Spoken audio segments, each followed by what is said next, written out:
Ramaya Ramabhadraya Ramachandraya Vedase Raghunathaya Nathaya Sitaya Pataye Namaha. Sundarakand, chapter number 22. Ravana coerces Sita. The recitation begins now. Her looks make all creation rejoice and feel themselves supremely blessed. And this lady Sita spoke this stern truth to the very face of Ravana, undaunted by his might and cruel face. But he brooked not her words, winged with flame, and gave way to wrath. I have observed during a pretty long life that whenever a man puts himself out to draw the heart of a woman unto himself and speaks to her, words of persuasion ever so gently, they make a barren return for all his pains. The more he tries to reconcile them, the more they turn towards him proud hearts and looks of scorn. A skillful driver brings the runaway horse under control, slowly but surely. Even so, my boundless love to you keeps under restraint my anger. Verily, it is strange beyond all thought, this wayward course of love. Lo, affection and compassion grow apace in our hearts towards the object of our love, but we turn a blind eye to its defects and dangers. So I should most naturally and most justly put you to shame and inflict a lingering death of torture upon you, who still keeps afresh the memory of Rama, the prince of hypocrites. But also my heart rebels against that very thought. Every word that you had dared to utter to my very face deserves instant death by cruel and fiendish torture. Well, 2 short months are left to you of the 12 that I gave you for taking counsel with yourself. Should you fail to come to my arms by that time, my cooks have my commands to prepare you for my breakfast the very next day. And he roared like dark thunderclouds shot with cruel lightnings. The countless ladies from the worlds of Devas and Gandharvas, most cruelly torn away from their happy homes and fond hearts, recall the dark memories of their cruel fate. So they throbbed with sympathy and kindness to Sita, who was passing through the same valley of fear and tribulations. They shot secret glances and kind at Sita and encouraged her silently to hit back. Poor girl, fear not. The sinful wretch can do you no evil. Some put out their lips, others egged her on by meaningful winks, yet others made bold nod of their approval. The lady Sita failed not to note it. She took courage. Her natural sense of utter loyalty and love towards her husband and the consciousness of the boundless might and power of Sri Rama impelled her to entirely ignore Ravana and his vain words. And she set herself to show him the path to peace, honor, and happiness. Ravana, I feel certain beyond doubt that your broad realms hold no one who can turn your heart away from this evil course and place your steps on the path of rectitude and virtue. Every mother's son that feeds at your table and sleeps under your roofs has nothing but hard words, thoughts of treachery and evil to you.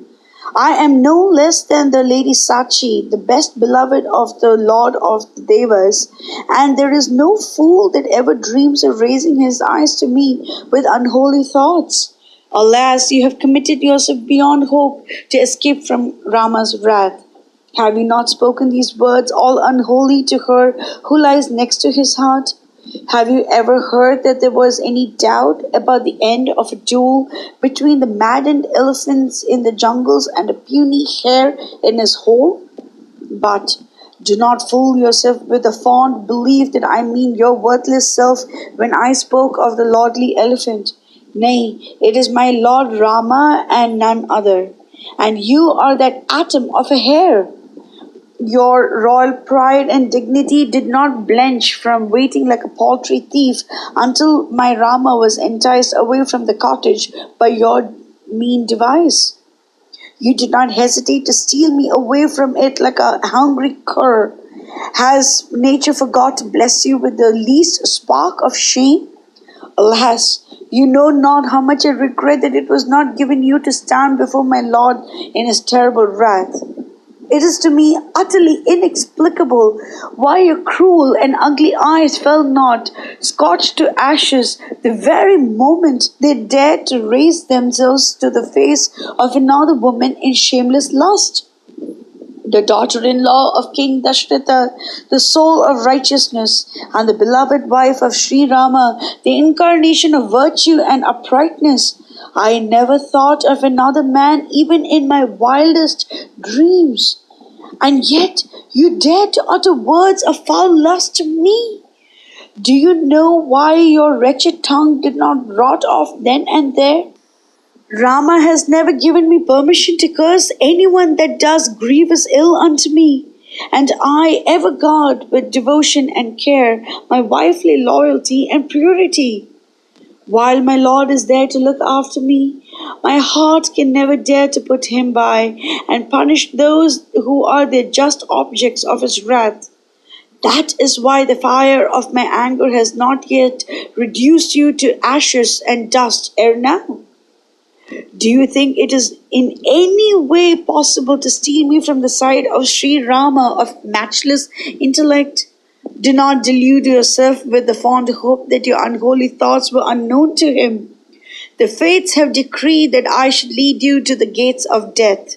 That explains the situation most clearly, doubt it not. Lift not your heart in haughty pride that you planned so cleverly to spirit me away from my cottage. You are the hero of 1,000 battles. You are born next to Kubera. Countless myriads obey your behests in war. And with all these, you have to explain why you were driven to the necessity of practicing foul deceit upon my protectors and made away with me like a mean-spirited cur as you are. Thus did Sita deliver herself of a message of winged wrath and scorn. Ravana the terrible rolled his eyes about in anger and flashed looks of frightful import upon her. Black of hue as banked storm clouds, of mighty shoulders like unto lofty mountain peaks, strong of limb and proud of gait like the monarch of the forests. With flaming eyes and tongue, his crown towered aloft with waving plumes, and heightened by contrast the splendor of his garlands of curious workmanship, the many-colored pastes of intricate patterns across his huge breast, his garments of bright scarlet, and his armlets, wristlets, and other ornaments of gold and gems.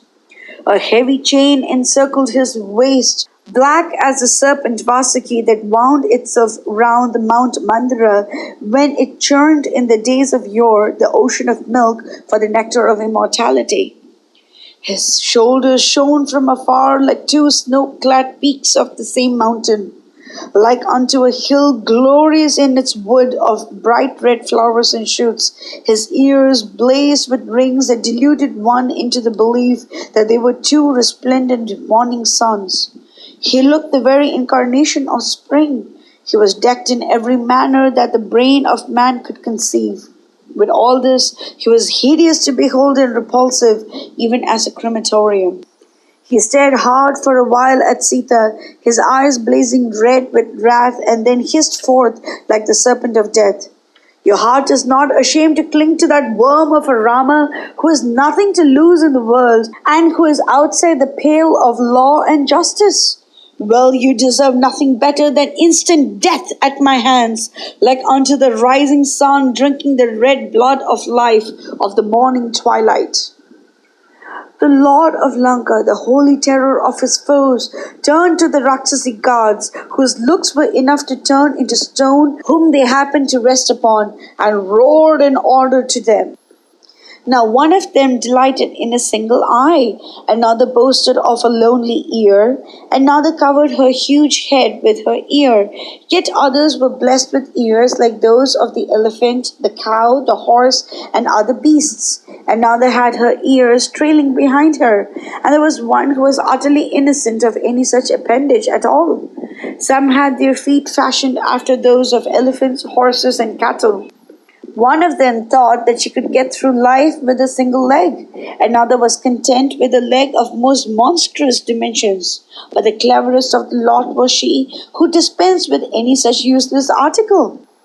Some had heads and neck out of all proportions. Some had their breasts and stomach huge beyond description. Some had their mouths and eyes awfully wide like the gates of hell.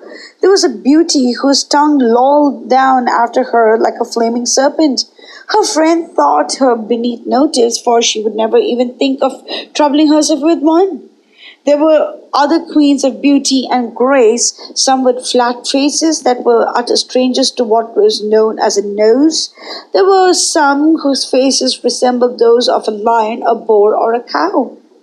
Ravana cried to them, "My orders are upon your heads and eyes that you turn her heart towards me in fond love, and that as soon as possible. Speak to her kindly, speak to her in anger, speak to her in peace, entice her with glorious promises, draw her away from the side of her husband.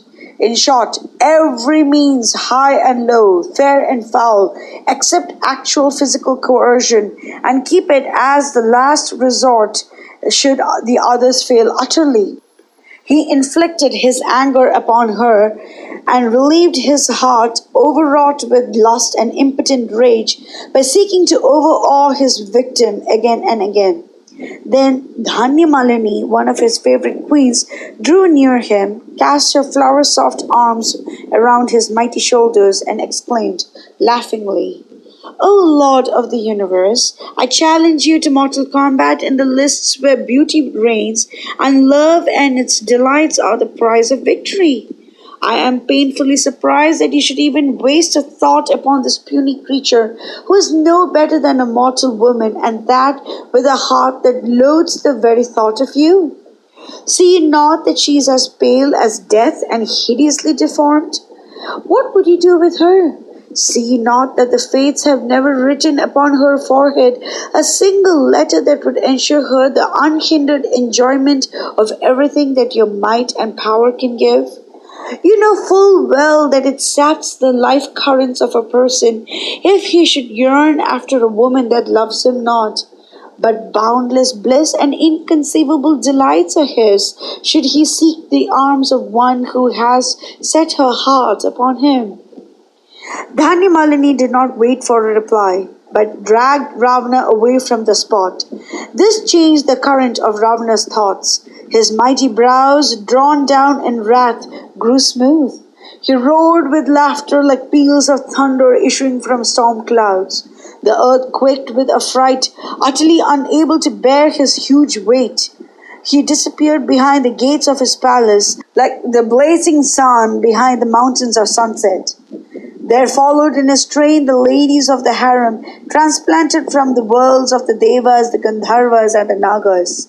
And so did Ravana haughtily overbear the innocent and helpless Sita, who, though trembling with fear, would not let go her hold upon her wifely fidelity and purity.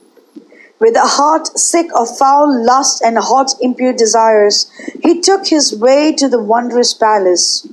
Mangalam Koshalendraya Mahaniya Gunavate Chakravarti Dhanurjaya Sarvabhaumaya Mangalam.